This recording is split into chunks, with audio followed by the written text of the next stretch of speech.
and think of all the success that is to come in the future. Song-hee has emphasized the importance of dreaming and exploring. And I would like to also share with you several pieces of advice from one of my favorite movies, The Ultimate Gift. This movie is about a man named Jason who has always been provided everything he has needed and wanted in his life by his wealthy family. When his grandfather passes, Jason's life drastically changes from having everything to watching it all vanish. And instead, Jason must complete the jobs left by his grandfather in his will to get his inheritance. Through the completion of these tasks, the grandfather bestows lessons on the gifts of life that lead up to an ultimate gift that teach Jason and the viewer the real meaning and value of life. Today, I would like to touch on some of the gifts the movie reflected on. One of the gifts mentioned was the gift of generosity, a small gift that reaps a larger return than its input. I challenge you to be the friend of your neighbor, to be inspired to help others, because when you give a small part of yourself, I think you will discover that you will receive a greater return. I am sure many of us have always heard that it is better to give than to receive. I ask you to try it out and see how it affects you. That small act of kindness could teach you more about yourself and others that you would not have learned any other way. As Mark Twain once said, kindness is a language that the deaf can hear and the blind can see. Our future will be enriched by the spirit of giving and kindness. Do you remember when we were little kids in kindergarten and we dreamed about being firefighters, Disney princesses, astronauts, and superheroes?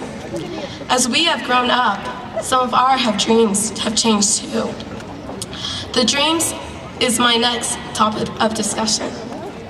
Some people aspire to be nurses, to be actors, to be athletes, to be mothers or fathers, or to be part of the military. Personally, I have developed a passion for photography through my work with Yearbook, and now dream of traveling the world and snapping photos as I go. Now, I ask you to think of what your dreams are. Is it to see the world with your best friend? Is it to be the next big hit in video and gaming systems? Is it to save lives? Dream as big as you wish. As Canadian music artist Paul Brandt's quote says, "Don't tell me the sky is the limit when there are footprints on the moon." I challenge you to strive for those dreams, to seek them out and accomplish them. Even if you start with a small step towards achieving your dreams, it is a step. Martin Luther King Jr. had a dream, and we see the evidence of his accomplishments every day. He pursued his dream and set a movement into action. And now is your chance to do the same. Put your dream into action today by going out and seeking it. As we sit here anxiously in our seats, we are experiencing the gift of a day brimming with jubilant memories and victorious excitement.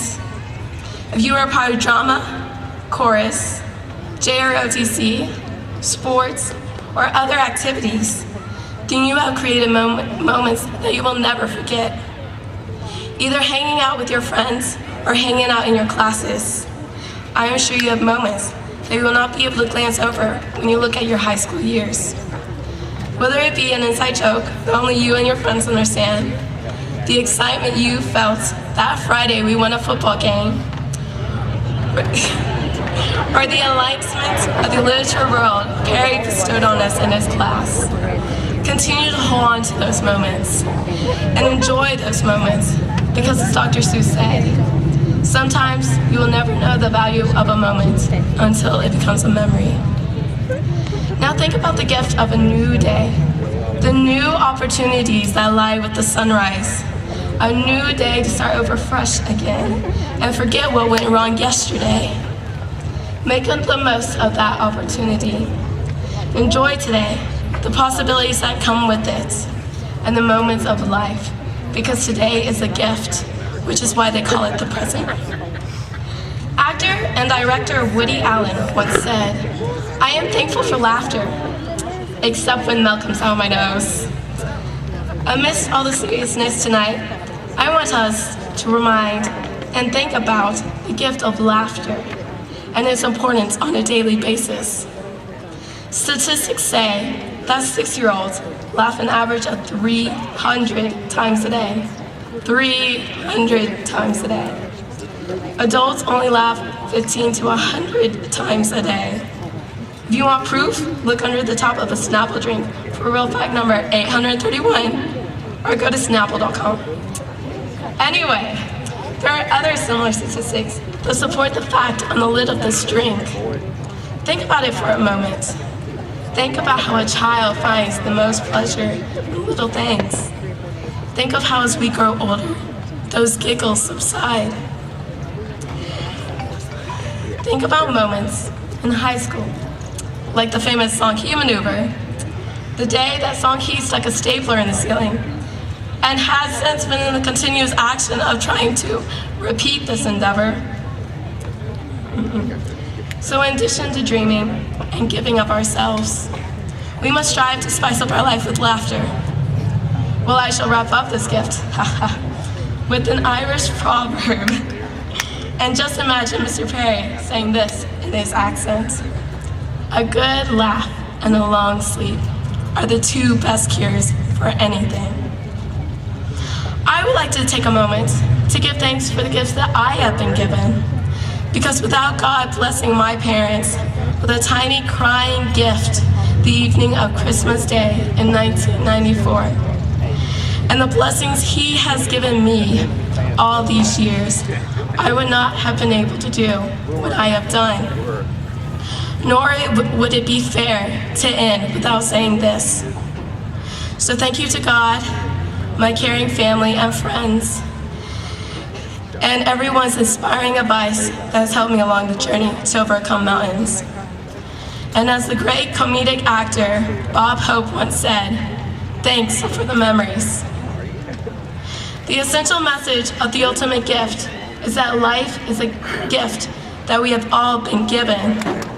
So we should try to give back to the world and help in making a difference, because we all leave some sort of footprint behind.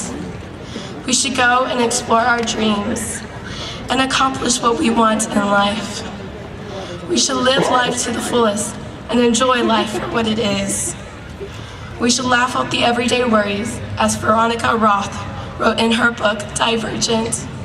Sometimes crying or laughing are the only options left, and laughing feels better right now. I hope you will take this advice and apply it to your life with these words in mind from the architect Lauren L. Lee. Your life is your message to the world. Make sure it's inspiring. I would like to leave you today, class of 2013, with a quote from John Lennon to keep in the back of your mind as we go forward. When I was 5 years old, my mother always told me that happiness was the key to life. When I went to school, they asked me what I wanted to be when I grew up. I wrote down happy. They told me I didn't understand the assignment, and I told them they didn't understand life. My fellow graduates, congratulations, and I wish you a future of happiness.